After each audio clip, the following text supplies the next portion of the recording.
Hi everyone, my name is Tracy and welcome back to my channel, or if you're new here, welcome to the video. I hope you enjoy it.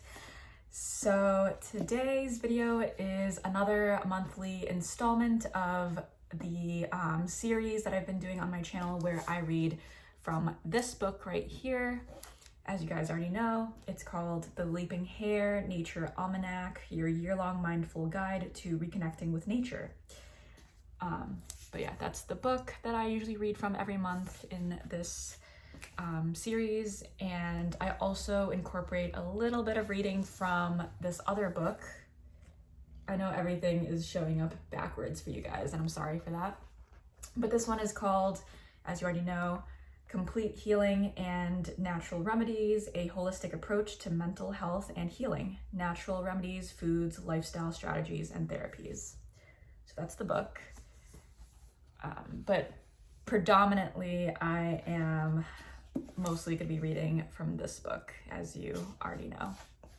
But before I jump into it, I just wanted to acknowledge that I was supposed to film another video topic right before this one. I had mentioned in my previous video that I uploaded recently, I think a little over a week ago, maybe almost 2 weeks ago at this point, that I was going to be filming another sort of like talking philosophical type of video about the topic of why it's okay for us women to still enjoy chivalry in romance. I feel like modern feminism has kind of guilt-tripped a lot of us into thinking that, like, you know, we don't need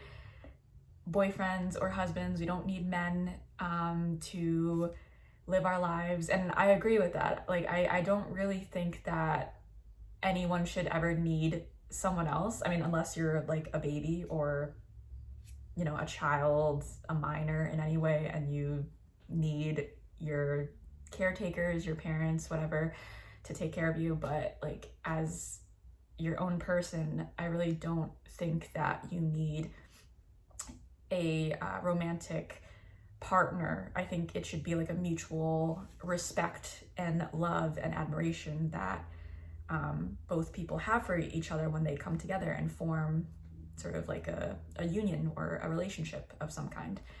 But I think, you know, in modern times, I feel like, and this isn't just about modern feminism, but I guess like in general, women are kind of shamed into thinking that they need to be completely independent from men in order to be feminist, and that they should be able to do everything by themselves, and they should be, you know, like, just, they shouldn't appreciate when men do nice things to help them, or when men show kindness or chivalry.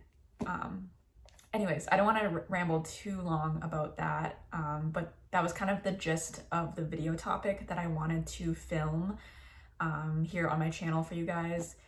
And I was hoping to get it out before this video that I'm filming, but I didn't have time. I was gonna film it last week, but my brother ended up visiting us for a couple of days last week, so I wanted to take some of that sacred time to just be with my family and spend time with loved ones. So I kind of put my YouTube channel on the back burner last week, since work was super busy for me.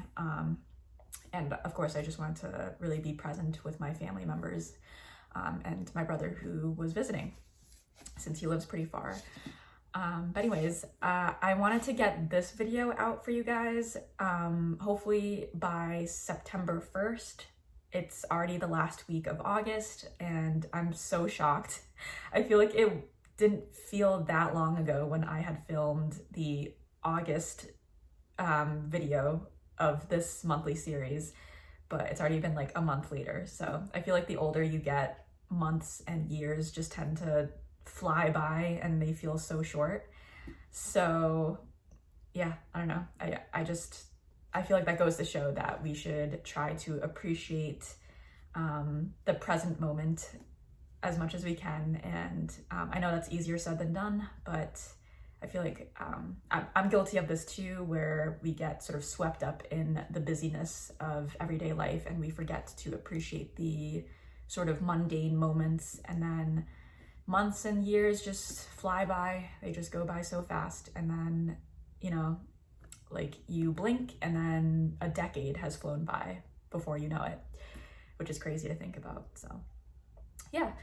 I wanted to film this video and get it out for you on time at the start of a new month for September. And I'm hoping to get this video published on September 1st on my channel, as I've already mentioned, because September 1st is my birthday. I know I don't think I've ever mentioned that on this channel before. Maybe I have, but I don't think I have. But yeah, my birthday is September 1st. I was born in 2000, so I'm a 2000 baby. I'll be turning 25, which is so crazy to think about. Like, already 5 years have flown by since I first left teenagehood and turned 20 and was kind of like stepping into adulthood, or like young adulthood, and now I'm already in my middle 20s and I'm only 5 years away from turning 30. So yeah, this is going to be a big birthday for sure. The 25th birthday, already halfway through my 20s. I don't know how I feel about that. I do get sad that time goes by so fast, but I think it's a privilege to be able to age, since, I mean, you never know when you're gonna pass away. Like I could like die tomorrow for all I know. I have no idea.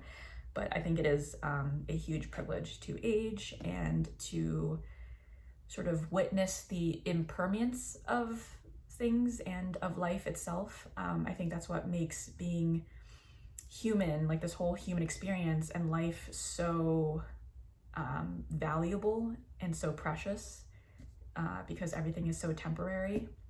And that kind of makes us sort of take a step back and be able to appreciate everything so much more. But yeah, so if I do end up posting this video on September 1st, happy birthday to myself. I can't believe that I will be turning 25.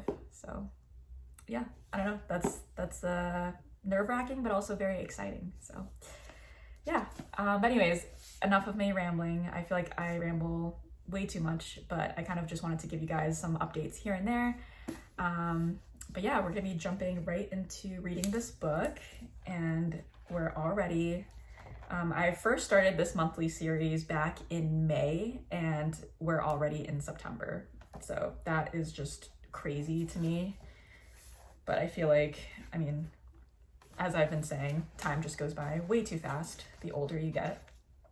But anyways, so we have basically reached a brand new season. I mean, I know technically summer still takes place in September up until like late September. That's when fall usually kicks in. But I feel like whenever September rolls around, everyone just automatically like thinks it's fall, which I'm okay with, because I do really like fall. I think fall has grown on me a lot as being definitely one of my top favorite seasons. I used to not like it when I was younger because it meant starting school again, and I never really liked school growing up. But I think as an adult, I have been trying to sort of romanticize each season as they come and go, and romanticize my life more within each of the seasons. And I'm so privileged that I live in New England in the United States. So for those of you who don't know, or you may have already known this because I've definitely mentioned this in some of my other videos, I live in Massachusetts. So yeah, we have all 4 seasons here in New England, so it's very cozy here. And I'm wearing my cozy sort of burgundy red oversized knit sweater right now, and I have my coffee with me. And I decided to not turn on the overhead lighting in my room, and just wanted to keep it pretty, just the ambience more cozy by using my light in the background, like a ring light, and then having my fairy lights and my Himalayan salt lamp in the background, just making the ambience a little bit more chef's kiss for fall. But yeah, we have reached a new season, autumn. Very exciting. And that is the illustration for this brand new season in the book. It's very cute, as always. Okay. September. Time to be mindful. Read, write, listen, and reflect whilst outside in parks, fields, or gardens. And here is the illustration for the September chapter in this book. It's so pretty. All the illustrations are so beautiful for each of the months and each of the seasons, but I like that this is like an illustration of like a fall themed picnic. There's like apples and there's like wildflowers, and it's just like, it's like kind of like late summer but also early fall vibes for this illustration, which I absolutely love. So moving on.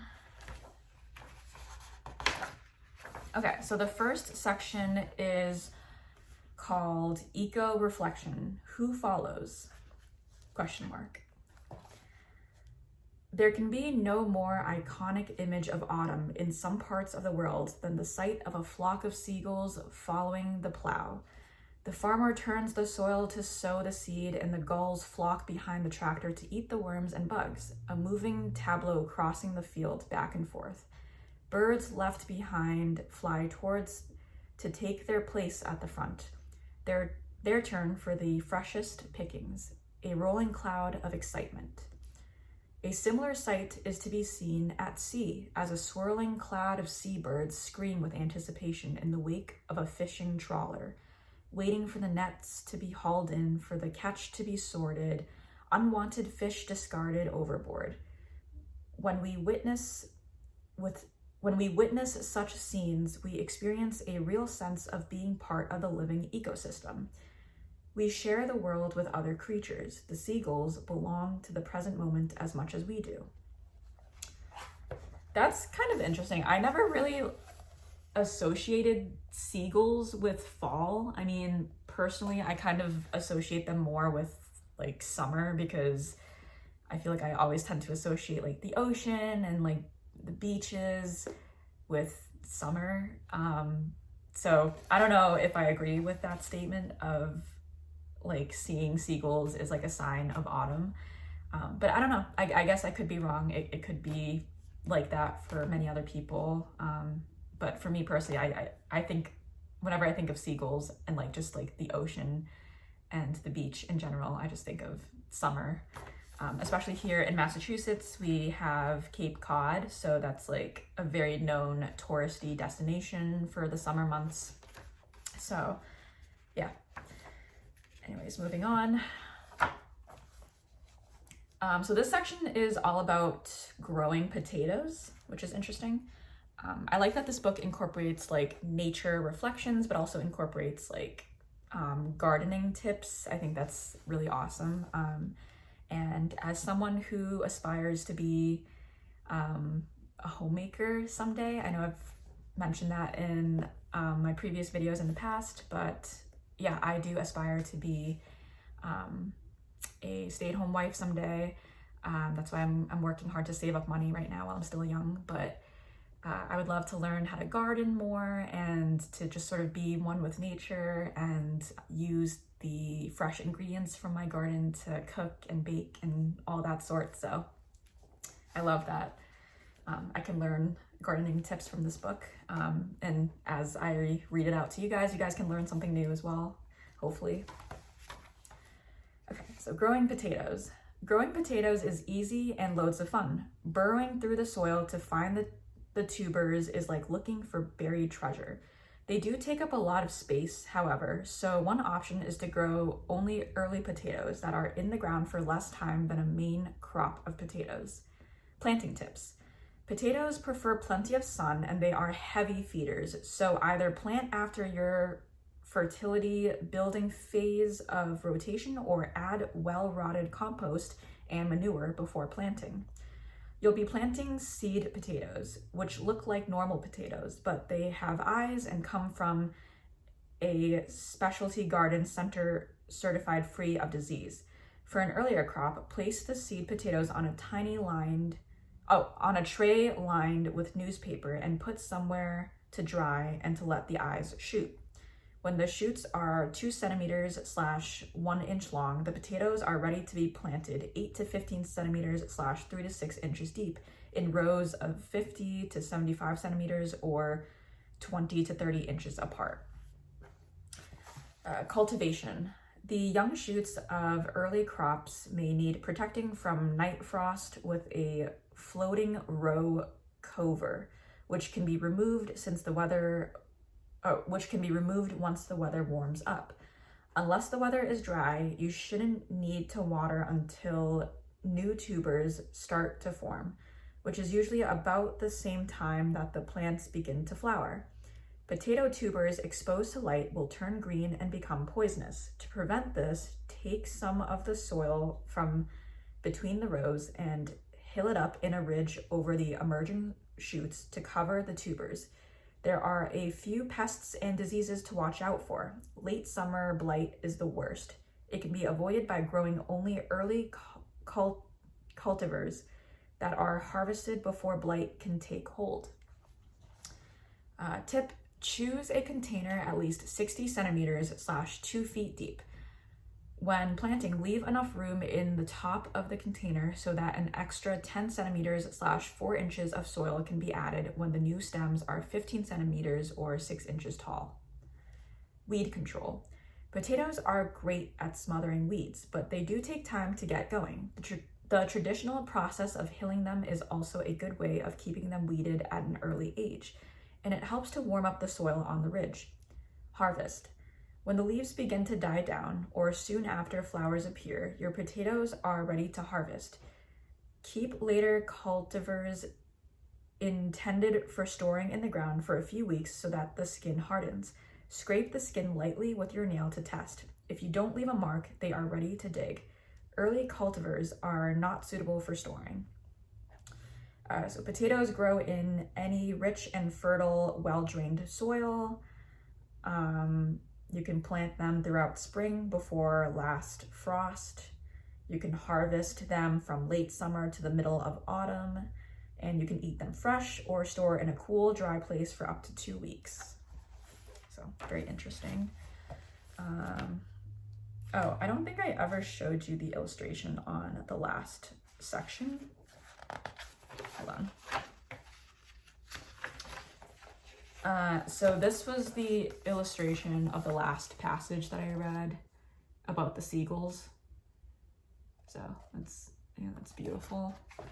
And then this is the section that I just read about planting and growing potatoes.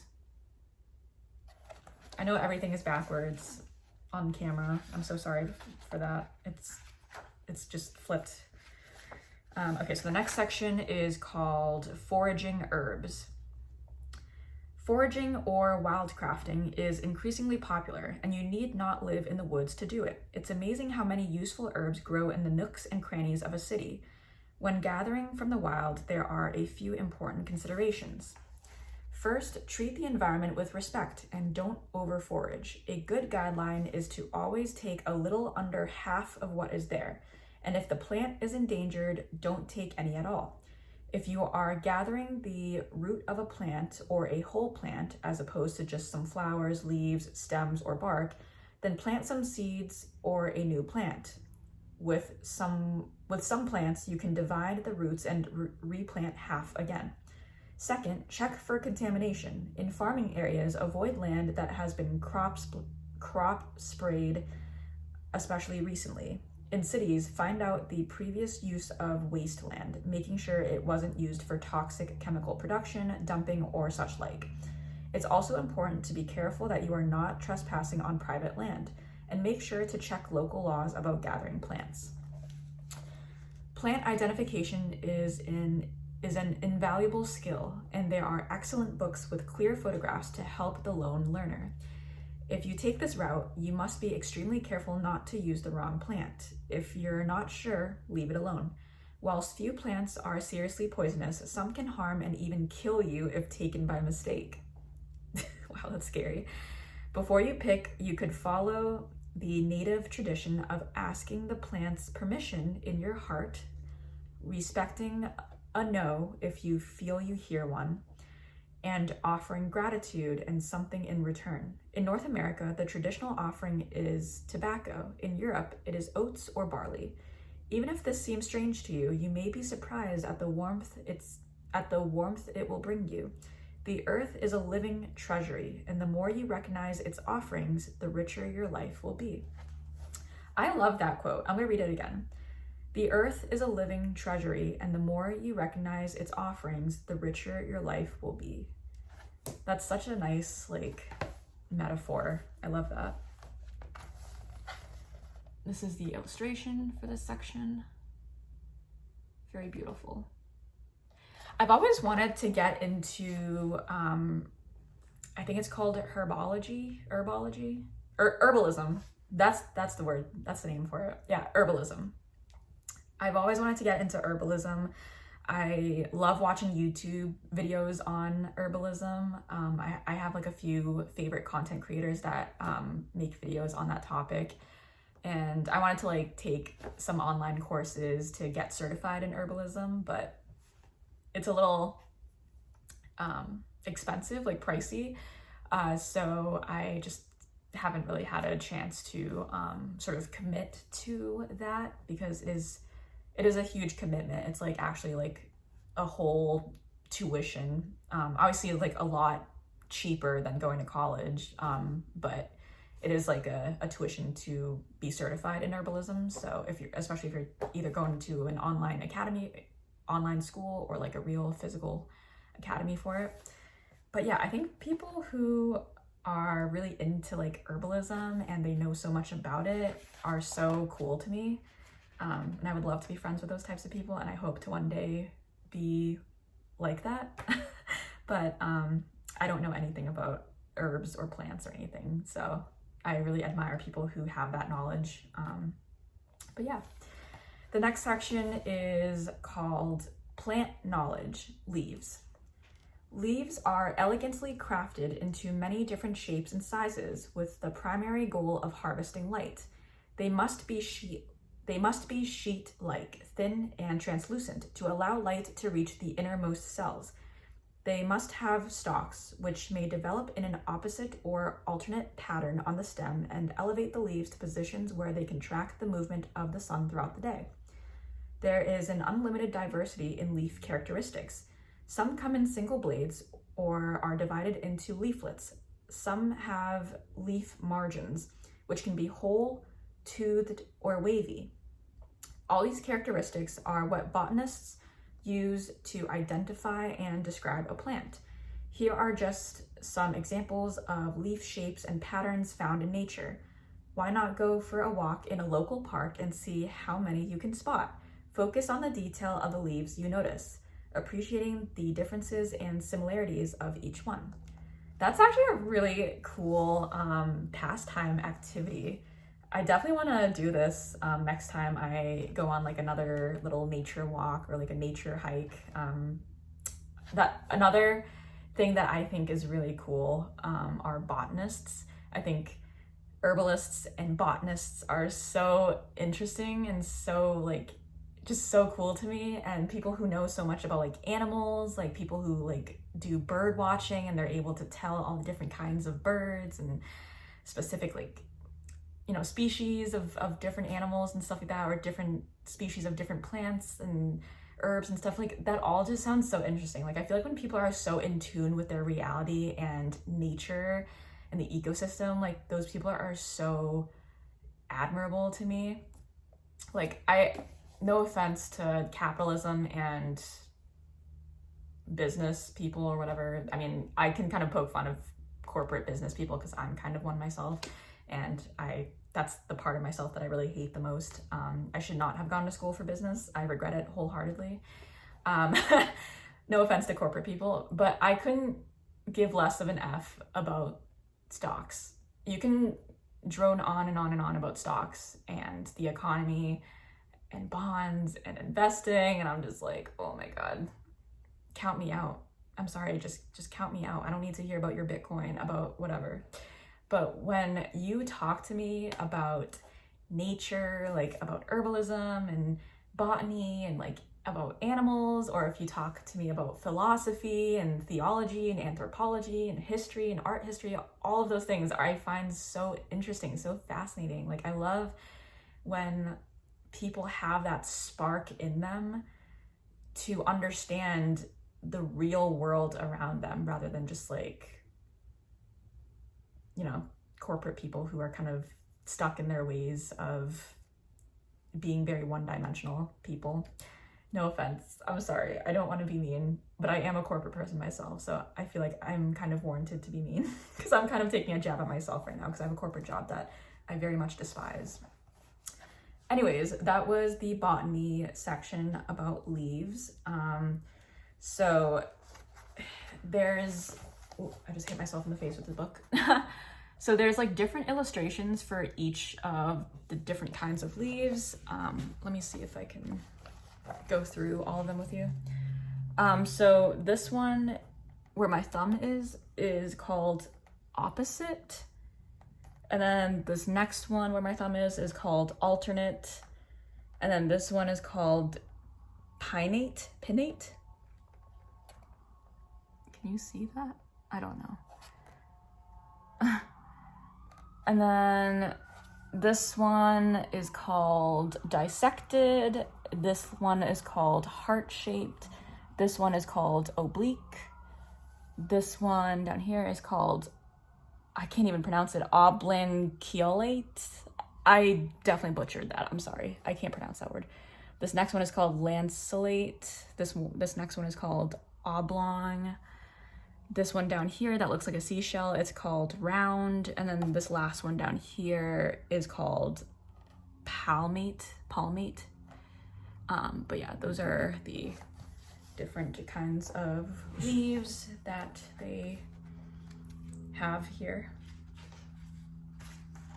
Okay. So this next section is a meditation called Wave Goodbye. And I think this meditation is a couple pages long. Yeah, okay. So you can close your eyes if you want while I read this, or you can keep them open, it doesn't matter, but I hope you find it relaxing. The sun kisses your forehead as you lay upon the sand. It bathes you in adoration. This beach is what you deserve, a break from the everyday and some time to relax and reflect. Comforting rays brush against your skin, whilst a gentle breeze ruffles your hair. You are alone, but not lonely. You hear the sounds of children playing, splashing in the sea.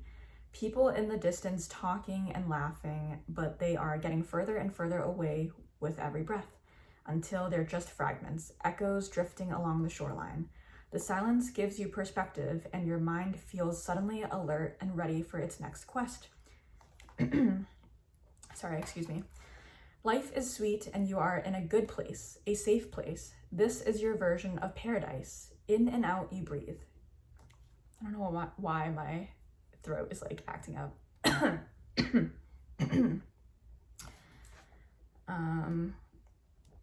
In and out you breathe, in time with the ebb and flow of the ocean, on and on in a continual loop, a cycle of rise and fall as you unwind. You can feel the stress falling from your shoulders, dissolving into the golden sand. Slowly you rise. Oh my God, I'm so sorry. I don't know why my throat is so dry. Slowly you rise until you're standing tall. Stretching up on your tiptoes, you imagine grasping the sun with both hands, pulling this fiery orb into your chest. You smile. All is good in your world right now. Before you is the sea, a swell of vibrant sapphire with threads of emerald and the lightest aquamarine at the surface. A beautiful, boundless beast. It moves in giant rolls, and you wonder what it would be like to go with that flow, to surrender to the waves. You walk towards your focus on the horizon. You walk forwards, your focus on the horizon. Deep azure blue washes over you. The shrill call of a seabird captures your attention, if only for a moment. Then you are back, gaze fixed on the middle of the ocean, on the secrets beneath the watery brine. Your feet sink into the sand, swallowed by the glorious gold dust of those that went before you. The earth becomes moist, a clay-like substance that molds to the shape of each foot. Still, you move forwards, fixed on your goal, on the cool trickle at the edge of the shore. You want to feel water lapping at your toes, hungrily seeking out each one in a bid to claim it. Soon you are there, paddling by the edge, able to feel the refreshing nip of the water as you stroll along the beach. The sun takes your breath away, and you shield your eyes as all the colors of the vista take on new life. Golds that veer towards amber catch your eye. Palms the darkest green. They make you think of saturated rainforests and the soft baby blue of the sky, an artist's palette painted to perfection. You sigh and let out any remaining stress. All worry is banished in this place. Calm is the only thing you feel. You breathe in this moment. Finally, you understand that this is all you have. The present is a gift. You are ready to let go of the past, to release the pain you've been holding on to. You stop in your tracks, turn to face the sea, ever welcoming. It rushes towards you in the crest of a wave. You step back, making a mark with your toe. Then into the pliable sand, you work, crafting a symbol to represent all of the hurt, guilt, and fear that you feel. All of the things that have been holding you back. You make your mark upon the earth and pour all those emotions into it. Then, when you are ready, you look towards the horizon once more. I give this to you, you say. I release my pain. I let it all go. The ocean smiles, runs to greet you again, the waves eager to wash away the hurt and transform it into light. Smoothly and swiftly, the sea heals, wiping the slate clean and stealing the symbol that you have made from the sand. In that one motion, the pain is gone, swept away, and you are left lighter, more radiant than you have ever been before. Your heart leaps, and suddenly you feel a pull to go deeper, to submerge in the watery depths and feel that healing energy surround you. Taking long strides, the waves part at your touch. The sea accepts you unconditionally. Within seconds, you're up to the chest, arms sweeping, propelling you forwards. Your legs are floating behind you. There is little effort involved. The ocean carries and supports every movement you make. Light as a feather, as a thought, as a breath. You feel totally at peace, healed from the inside out.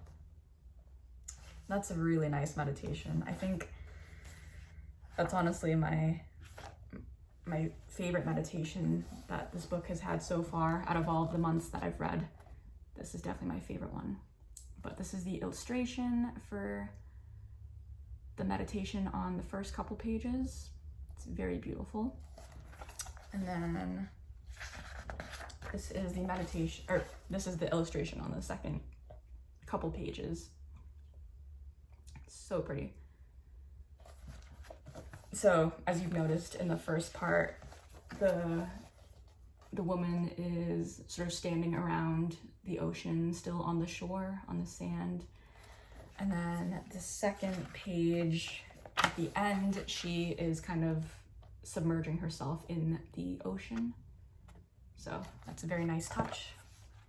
Let's see how much we have left. Okay, I don't think we have too much left, but we'll see. All right. The next section is a visualization, and it's called The Healing Power of Water. Use the power of water to boost healing by incorporating these top tips into your schedule. Infuse body and soul with healing energy throughout the day by sipping water. This will keep you hydrated and also help you to remain focused in challenging situations. Imagine that each mouthful is imbued with positive energy, with surges through your body as you drink. If you need an extra boost of vitality, run the cold tap and place your wrists underneath the flow of water for at least a minute. As you do this, picture a stream of white light traveling up each arm and around your entire body. Breathe deeply and relax.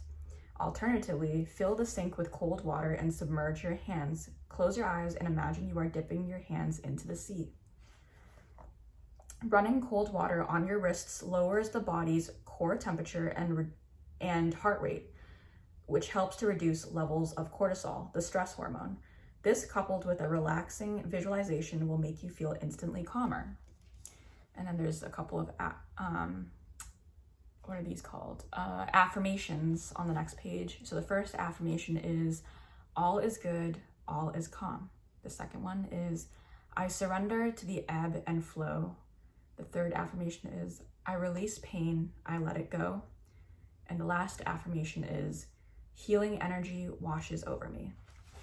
So this is kind of affirmations that you can repeat to yourself as you're drinking water to stay hydrated, or as you're washing your hands in the sink. You can just visualize that the water has healing energy, healing properties, and just repeat these affirmations. All is good, all is calm, I surrender to the ebb and flow, I release pain, I let it go, healing energy washes over me. And not only will that lower your body's temperature and heart rate, but it will reduce cortisol, the stress hormone in your brain, which is nice.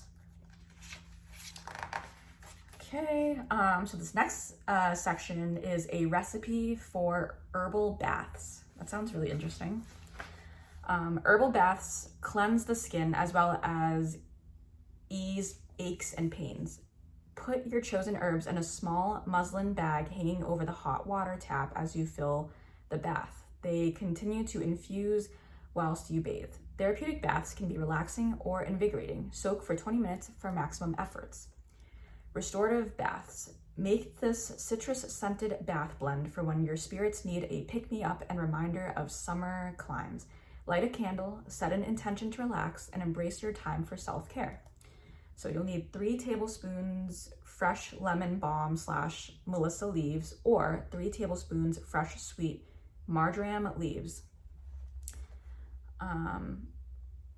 Tip, try adding 60 milliliters or 2 FL ounces full cream or oat milk to soften the water.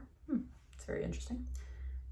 Okay, so the first recipe was for a restorative bath, and then the second recipe that I'm about to read is for an invigorating bath. So in order to energize your spirit and self with this refreshing botanical bath blend that will awaken all your senses, ready for fall and ready to embrace a fresh seasonal cycle. You'll need 3 tablespoons of fresh heather flowering stems or 3 tablespoons of fresh sage leaves. So this is a very beautiful illustration for this section. It's a woman taking a bath, and it's just like nature and like beautiful night skies around her. So pretty. Kind of rushing because I feel like this video is dragging on a little too long because I ramble a lot. But I think we should be, there's only 2 more sections left, so it's a pretty short section for this month. Okay, so the second to last section that we have is called Growing, I can't pronounce it, echinacea, or quote unquote coneflower. Again, I'm butchering this, but echinacea was used by the Native Americans, and the early settlers adopted it as a medicine. It is a fast-growing, versatile, herbaceous perennial with a vigorous, long flowering season. It requires little attention once established and is an important food plant for wildlife. I think it just got so dark all of a sudden. I'm so sorry. I think it just got really gloomy out, so I only have like my ring light to shine on me, which I hope isn't degrading the quality of the video. So the leaves are pale to dark green, coarse, toothed, and hairy with 3 prominent veins. The stems are stoutly round, upright, fuzzy stems, bear opposite, medium, or large leaves at the base and intermittently along the stem, almost up to the flower head. The flowers are hermaphrodite, sweet scented pink, lavender, or deep purple daisy like ray flowers. The petals are reflexed or pointed downwards and surround a raised central orange or rich ochre cone. The seed head is a dome-shaped, dense, and prickly, and the seeds are there's so many words I can't pronounce. Achenes, Achenes, A-C-H-E-N-E-S. I don't know how to pronounce that. I'm horrible at the English language, apparently. They're light brown, 5 milliliters or 1/4 inches long, and cone-shaped with ragged toothed ends. So that's just kind of some characteristics about the flowers. So harvesting seeds. Because the stems are so tough, Echinacea doesn't require staking. It copes well with adverse weather conditions. Cut back stems as the blooms fade to encourage further flower production. Cut back dead flower stems to the ground in autumn and feed in the spring or autumn. Water regularly. However, Echinacea cannot tolerate being waterlogged. Divide the plant in spring or autumn, and whilst you are at it, you could take some root cuttings. So some culinary and medicinal uses. Echinacea is commonly used to prevent colds and boost the immune system. It comes in many forms, such as tonics, teas, tinctures, tablets, lotions, and ointments, root powder, and in loose dry leaf and flower form. For tea, place 2 tablespoons of dried or fresh leaves in a teapot and cover with 1 cup of boiling water. Leave to steep for 20 minutes. Strain and enjoy. Historically, a very important herbal plant, which is still widely used to help alleviate a variety of ailments such as skin rashes, gynecological problems, toothache, sore throats, and colds, and to boost the immune system. It may also help speed up recovery time after an infection. So its height and spread is 120 times 45 centimeters or 47 times 18 inches. Habitat, they usually grow in gravelly hillsides, open woodland, cultivated beds. They thrive in full sun or partial shade. These flowers will tend to suffer in deep shade, so they need sun. Soil, they can tolerate droughts, but they grow on most moist, free draining soils, and they tolerate clay. Lifespan, it's very hardy perennial herb. They flower from June to September, and they're very clump forming, rhizomatous upright stems, and the leaf form is lanceolate to ovate. So those are like the names of the leaves that they form, or the types of leaves. And then they are pollinated by insects. So that's cool. I didn't know that. That's the illustrations for the flowers that we just learned about, the cone flowers. I like that this book not only teaches you gardening tips, but also herbalism as well. So I feel like you get like a 2-for-1 deal with this book, and that's why I love it so much, and why I'm so glad that I decided to make this like a monthly series on my channel. So I get to learn as much as you guys, if you didn't already know all this information. And this is the final section of the September chapter, and it's called Wisdom: Capturing Sunlight. All food growing relies eventually on the sun. Plants capture sunlight and use it to make sugars from water and carbon dioxide. The more of that sunlight you can grab, the more food you can grow. Sunlight that hits bare soil and is reflected back up into the atmosphere is wasted. Many of the inputs used to help plants grow are based on sunlight. Man-made nitrogen fertilizers rely on oil and gas made from plants over the millennia. Animal manures also derive originally from sunlight because animals eat plants which need sunlight and excrete the manure for us to use to feed our garden. The more of the current sunlight you can capture, the less you rely on using the bank of stored energy like gas and oil. Huh, that's cool. The more of the current sunlight you can capture, the less you rely on using the world's bank of stored energy like gas and oil. Very interesting. I agree with that.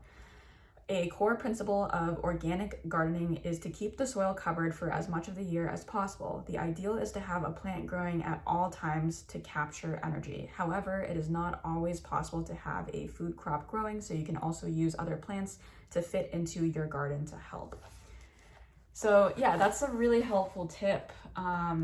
Wherever there are no gardens or like no plants growing, there is wasted sunlight. So you don't want to waste sunlight, because sunlight is so necessary for life on Earth, same as water. So I think this is kind of a reminder to all of us to get out there and garden if you can, even if you live in like a super busy urban city or like the suburbs or something, and you're not really anywhere near nature. You can still start like a little bit of like a windowsill garden or like a community garden of some kind in your neighborhood.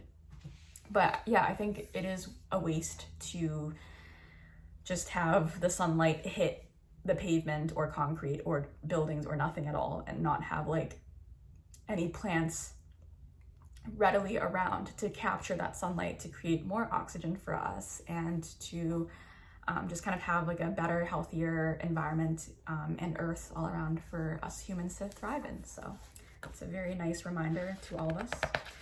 And that was pretty much it. That was the entirety of the September chapter. I hope you guys enjoyed it. I know I did. I think September was probably one of my favorite chapters from this book that I have read. So moving on, I'm gonna try to like get through this pretty quickly because I don't want this video to drag on too much, but I want to read a little bit of this book right here that I mentioned in the beginning. It's just gonna be like one little page or two, like a section of the book. But the section that I picked for this month's installment or video is coincidentally called Time in Nature. So we may not think of spending time in nature as a form of therapy, but increasingly science shows that getting a daily dose of green is vital to mental and emotional well-being. Spending time in natural settings, whether in an urban park or a garden, a forest, walking in the mountains, or meandering by the seaside, brings a multitude of benefits and provides an emotional reset in times of stress. So how does it help us? Today, many of us are starved of exposure to nature, spending up to 90% of our time indoors. However, the human psyche and our whole understanding of the world around us evolved in connection with nature. Our need for that connection hasn't changed just because so many of us spend much of our time indoors or live in cities. I'm very guilty of this. As much as I go on and on about how much I love nature, I do tend to spend a lot of my time indoors just staring at screens all day, mostly because of my job. And yeah, so I need to get better at spending time in nature as well. So definitely want to make that a lifelong goal of mine. Time in nature can be unstructured and informal, or taken as ecotherapy, a more formal treatment that involves outdoor activities with a therapist. Huh, that's interesting. I didn't know that was a thing. Outdoor activities provide exercise and a chance to socialize, but more than this, science has recently shown that plants and soil in natural environments also release aromatic compounds that work like aromatherapy to encourage relaxation.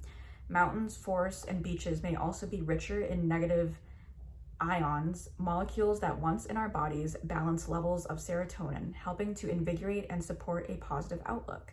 That's interesting. That's really cool. Gosh, I love Earth. I love nature. Like, I feel like humans just can't survive without nature. Like, we're part of it, and we are nature. I feel like we spend all of our times in these like man-made settings indoors that we isolate ourselves. That's the word I was looking for. We isolate ourselves as a species into thinking that we are not nature, but we are nature. And that's kind of the point of this monthly video series that I do on my channel to help remind everyone that we are part of nature, we are nature, and we need nature to live. And it is scientifically backed. So that's that. Benefits for mental wellness. Time in green spaces significantly lowers levels of the stress hormone cortisol while boosting levels of feel-good endorphins. There is ample evidence that city dwellers with access to green spaces have lower rates of mental health distress. Regular contact with nature is restorative, increasing energy, vitality, and focus, and reducing negative emotions such as anger, anxiety, and sadness. Time in nature has even been shown to reduce symptoms of ADHD. Moreover, being outside in natural light can be helpful if you experience seasonal affective disorder, SAD, which is the acronym. Exposure to sun supports the production of vitamin D, which helps balance moods and can also help increase serotonin levels. Spending time in green spaces lowers levels of the stress hormone cortisol and triggers endorphins. So being out in nature can calms stress response. There is evidence that spending just 20 minutes in a natural environment can lower levels of the stress hormone cortisol. Reduces negative emotions. Being in a natural environment has been found to reduce activity in the prefrontal cortex, the part of the brain that can dwell on negative thoughts. That's really interesting. Improves mood. Spending time in green spaces can quickly distract us from everyday stresses and anxious thoughts, reducing feelings of depression and irritability and lifting mood. Increases sense of connection. Being in nature helps us to feel more connected with both the natural world around us and with others with whom we share our green spaces. It's restorative and uplifting. Getting away from computers and screens helps to rest the mind so it can recover from mental fatigue, acting as a restorative, reviving tonic. The natural environment. Getting out into green spaces is increasingly considered key for our mental and physical well-being. Spending just a short time in a natural environment can have measurable effects on our thought processes and stress reactions. So that was the end of this little section on spending time in nature from this book, Complete Healing and Natural Remedies book. So I like to sort of pair up a little bit of information from this book with the main book that I usually read from, the Nature Almanac book. I think they both tend to go very much hand in hand with each other. So yeah, I like to pair them up in this monthly series on my channel. But yeah, that's, I guess, the end of the video. I'm so excited for fall. I'm excited for cozy, spooky season, and I'm so excited for like all the upcoming holidays and just sort of the coziness of everything, coming up soon. So anyways, enough of me rambling because this video is already long enough. But I hope you enjoyed watching this video because I really enjoyed making it for you. And I look forward to making more videos and hopefully uploading more on my channel soon. I still want to make that other video topic that I mentioned in the beginning of this video, but I'll probably film that after I upload this video. So anyways, I look forward to making that video as well. But I hope you enjoyed, and I hope this ambience is cozy, or that you thought it was cozy, because I know I did, even though it's kind of dark, so I'm hoping that the quality isn't too bad. But yeah, I hope you have a great rest of your day, whether you're watching this in the morning, noon, afternoon, or evening, or nighttime. Whenever you're watching this, I hope you have a great rest of your day or night, and I will see you soon in the next one.